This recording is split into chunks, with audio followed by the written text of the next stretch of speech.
Bismillahirrahmanirrahim. Assalamualaikum warahmatullahi wabarakatuh. Selamat sore, salam sejahtera buat kita semua. Tadi sudah banyak disampaikan oleh Bapak Profesor Marsudi yang luar biasa. Ya. Kita harus menciptakan tenaga-tenaga yang soft skill, yang mana di era digital sekarang ini luar biasa kemajuannya, dan memang bangsa kita ini sangatlah ketinggalan.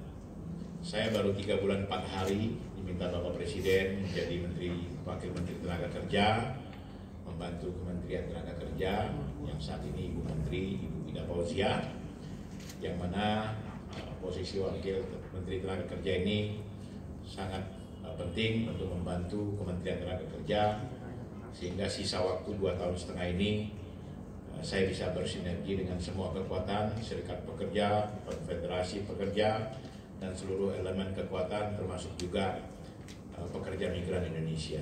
Itu fokus saya. Pada sektor farmasi dan kesehatan memiliki peran yang sangat krusial di Indonesia, khususnya pada masa pandemi dan pemulihan pasca pandemi. Mereka adalah pejuang dan pahlawan bangsa ini. Dalam melewati masa-masa sulit belakangan ini, merujuk pada BPS 2022 dalam terlihat di struktur kondisi pekerja sektor kesehatan dan kegiatan sosial sebagai berikut. Menurut tingkat pendidikan, dari total 2,38 juta pekerja sektor kesehatan dan kegiatan sosial, sekitar 61,87% berpendidikan diploma dan universitas. Menurut klasifikasi perkotaan pedesaan, 70,46% pekerja sektor kesehatan dan kegiatan sosial berada di perkotaan. Jadi lebih banyak di perkotaan. Dan menurut jenis kelamin, 63,43% pekerja sektor kesehatan dan kegiatan sosial adalah perempuan. Jadi mayoritas lebih banyak perempuan.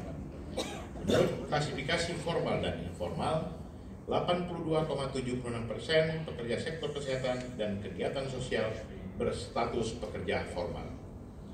Menurut jenis pekerjaan utama, 59,99% pekerja sektor kesehatan dan kegiatan sosial merupakan tenaga profesional. Jelas, karena memang skill di tenaga kesehatan itu sangat dibutuhkan. Nah, rata-rata upah gaji per bulan sektor pekerja ini di kesehatan dan kegiatan sosial sekitar 3,37 juta rupiah. Angka ini lebih tinggi dibandingkan rata-rata upah atau gaji per bulan nasional, yaitu sekitar 2,89 juta rupiah per bulan.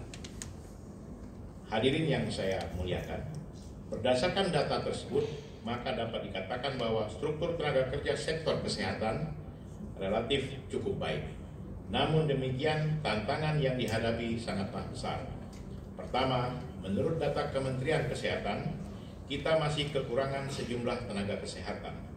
Sebagai contoh, pada tahun 2021 masih terdapat 6 provinsi yang memiliki persentase puskesmas kekurangan dokter, di antaranya yaitu Papua, Maluku, Papua Barat, NTT, Kalimantan Tengah, dan Sulawesi Barat. Rasio dokter di Indonesia menjadi yang terendah kedua di Asia Tenggara setelah Kamboja. Jadi kita ini terendah kedua setelah Kamboja di Asia Tenggara. 3 negara dengan rasio tertinggi dokter kawasan ASEAN yaitu Singapura dengan angka 2,3 per 1000 penduduk, Brunei Darussalam 1,8 per 1000 penduduk, dan Malaysia 1,5 per 1000 penduduk.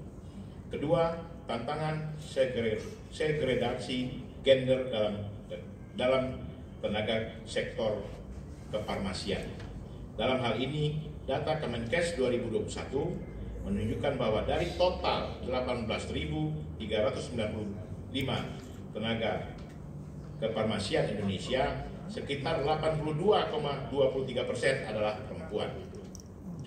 Secara detail, pada subsektor analisa, farmasi, asisten apoteker, dan sarjana farmasi, pekerjaan perempuan mencapai 83,33%.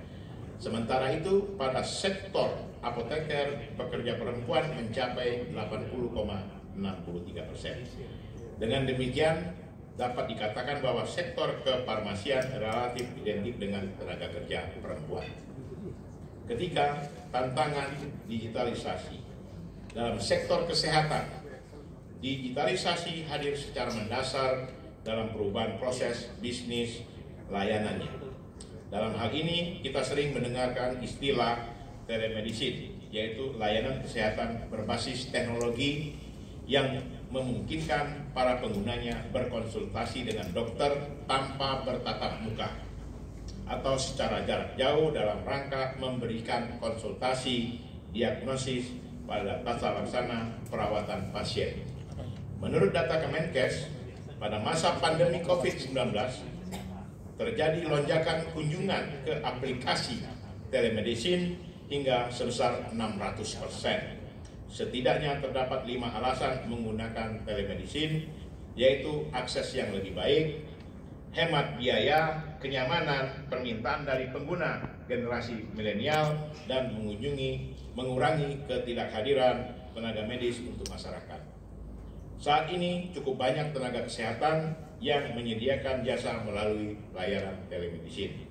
Berdasarkan data IDI, Ikatan Dokter Indonesia, terdapat 21.500 dokter umum dan 4.500 dokter spesialis yang tergabung di dalam aplikasi Halo Dokter. Kemudian 12.000 dokter umum dan 8.000 dokter spesialis di Halodoc. Kemudian 9.000 dokter umum dan 2.000 dokter spesialis di Klik Dokter. Kemudian 100 dokter umum dan 1.000 dokter spesialis di Aido Health. Serta 10.000 dokter umum dan 2.500 dokter spesialis yang tergabung di Good Doctor. Jadi ini melalui aplikasi. Jadi kita dengar pada saat pandemi yang lalu sering kita menggunakan aplikasi ini. Keempat, tantangan perubahan pada pola hubungan kerja di era digitalisasi. Salah satu dampak digitalisasi adalah mendorong hubungan kerja menjadi semakin fleksibel dan cair. Dengan adanya digitalisasi, bisa jadi tenaga kerja sektor kesehatan dalam masa depan tidak hanya bertumpu pada satu kerja saja. Bahkan pekerjaan-pekerjaan seperti tenaga kerja kesehatan juga dapat dilakukan secara individual, sehingga tidak selalu tergantung pada lapangan kerja yang dicetak oleh institusi atau organisasi birokrasi yang di bidang kesehatan.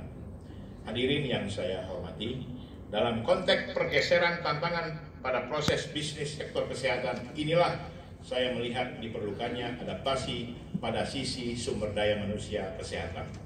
Terkait hal tersebut, pemerintah telah menerbitkan Peraturan Presiden Nomor 68 Tahun 2022 tentang revitalisasi pendidikan vokasi dan pelatihan vokasi.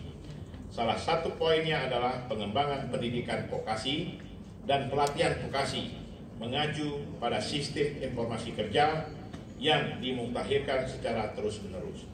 Hal ini dimaksud agar secara link and match antara sisi demand dan sisi supply termasuk pada sektor kesehatan. Lebih jauh, Kementerian Ketenagakerjaan juga telah memiliki unit kerja pusat pasar kerja yang berfungsi sebagai garda terdepan dalam memberikan layanan pasar kerja. Salah satu program strategis dari pusat pasar kerja adalah program jaminan kehilangan pekerjaan yang kita singkat JKP. Program ini adalah paket lengkap yang terdiri dari layanan pelatihan kerja untuk upgrade kompetisi ini, informasi lowongan kerja, dan insentif ketika seseorang kehilangan pekerjaan. Hadirin yang saya hormati, dalam konteks yang demikian, maka saya memberikan apresiasi yang setinggi-tingginya kepada seluruh pihak yang telah berpartisipasi dan berkontribusi aktif pada acara hari ini. Dengan tema acara memajukan pendidikan vokasi, mewujudkan generasi siap pakai berinovasi dalam profesi pekerja farmasi dan kesehatan.